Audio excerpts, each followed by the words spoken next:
Friends, स्वागत है आपका हमारे online study channel APS online academy में। मैं नीलम अग्रवाल आपको पढ़ाने जा रही हूँ हिंदी व्याकरण। आज हम पढ़ेंगे शब्द के बारे में कि शब्द और उनके भेद। तो आइए शुरू करते हैं हमारा आज का टॉपिक।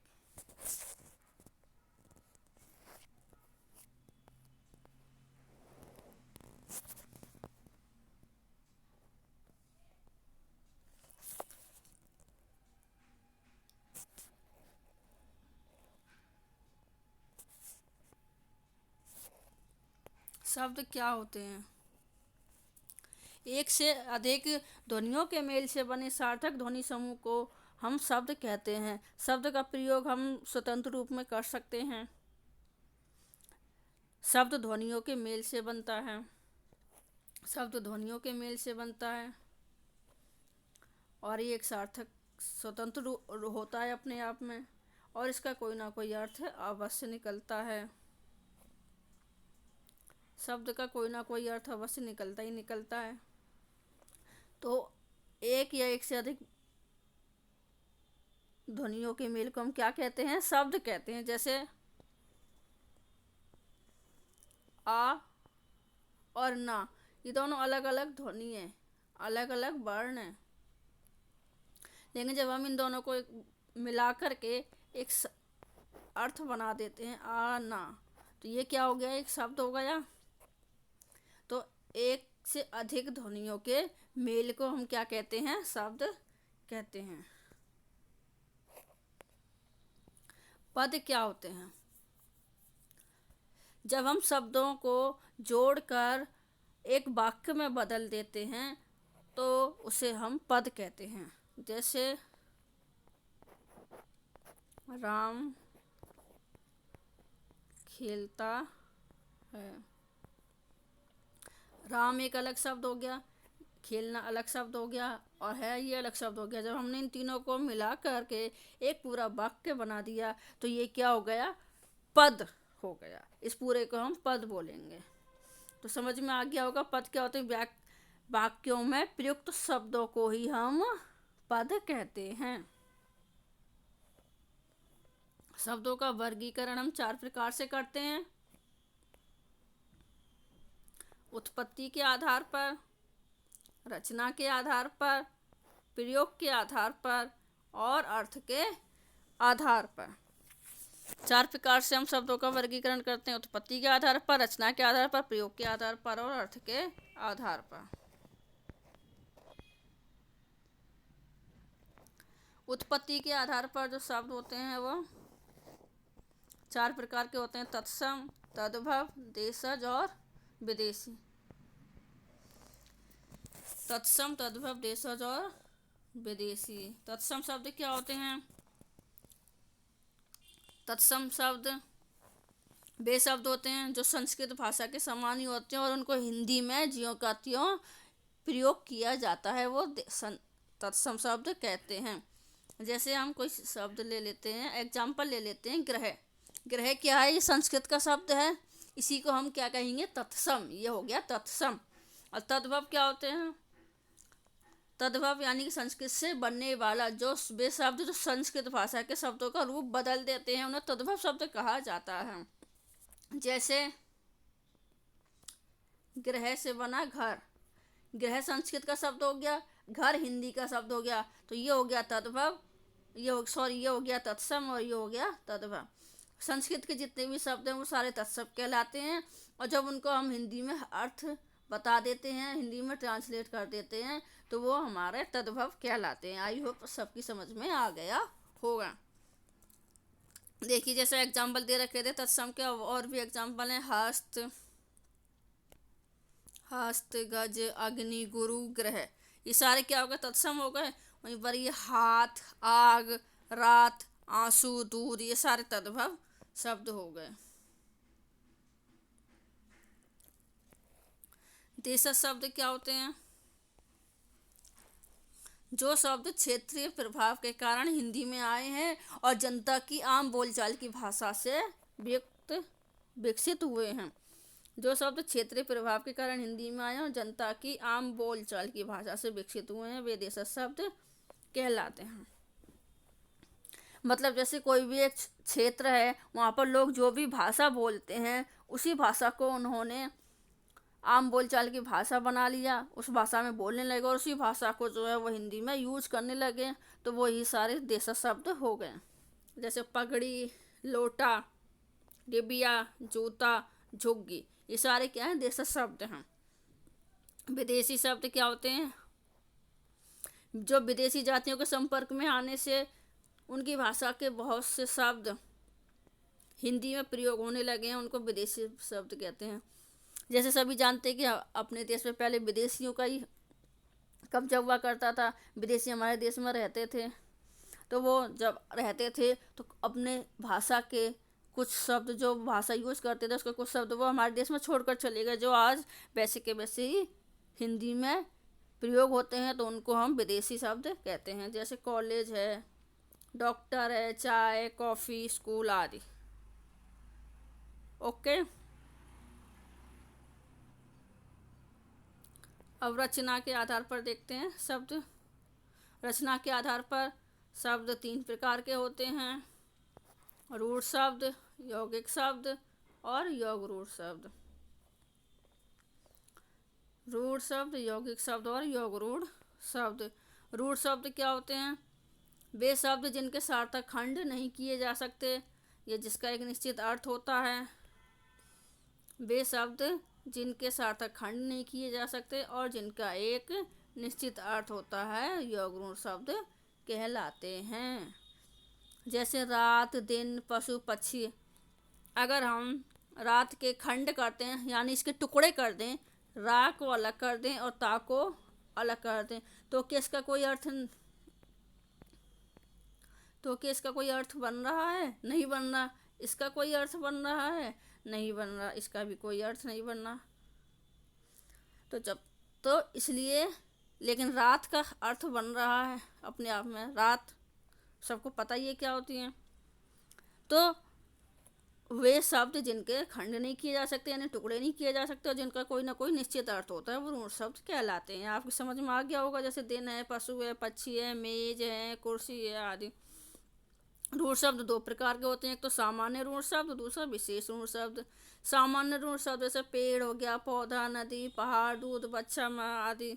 और वहीं पर ही विशेष रूढ़ शब्द जब किसी शब्द के मूल अर्थ का प्रयोग किसी दूसरे व्यक्ति या वस्तु के संदर्भ में किया जाता है तो दूसरे अर्थ में रूढ़ हो जाता है।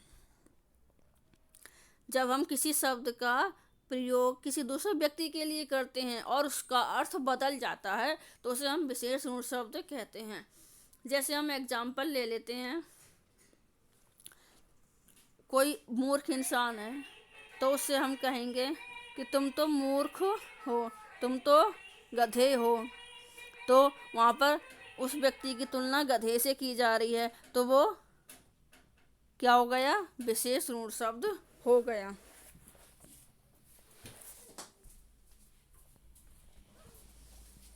अब देखते हैं यौगिक शब्द क्या होते हैं। यौगिक शब्द एक से अधिक इकाइयों से मिलकर जो शब्द बनते हैं उन्हें यौगिक शब्द कहते हैं। जैसे विद्या प्लस आलय, विद्यालय हो गया। विद्या एक अलग शब्द हो गया, आलय एक अलग शब्द हो गया, दोनों को मिलाकर लिख दिया तो बन गया विद्यालय। तो यौगिक शब्द क्या होते हैं? जब एक से अधिक इकाइयों से मिलकर हम कोई नया शब्द बनाते हैं तो उसे यौगिक शब्द कहा जाता है। यौगिक जैसे नाम से पता चल रहा है, योग यानी जोड़ना, 2 शब्दों को जोड़ना, 2 इकाइयों को जोड़ना। जैसे और एग्जाम्पल ले लेते हैं, जैसे घुड़सवार हो गया, घोड़ा और सवार से मिलकर बना घुड़सवार। प्रधान प्लस मंत्री से मिलकर बना प्रधान मंत्री, यानी 2 शब्दों से मिलकर बन रहा है, तो इसलिए यौगिक शब्द हो गए सारे। ऐसे ही ईमान प्लस दार, ईमानदार हो गया। बे प्लस ईमान, बेईमान हो गया। मतलब जिनमें उपसर्ग का प्रयोग होता है, जो उपसर्ग से मिलकर बनते हैं और जो प्रत्यय से मिलकर बनते हैं, ये सारे क्या होते हैं? यौगिक शब्द होते हैं, जो उपसर्ग से मिलकर बनते हैं और प्रत्यय से मिलकर बनते हैं। यानी जिनके आगे उपसर्ग लग रहा हो, पीछे प्रत्यय लग रहा हो, वे सारे यौगिक शब्द की कैटेगरी में ही आते हैं।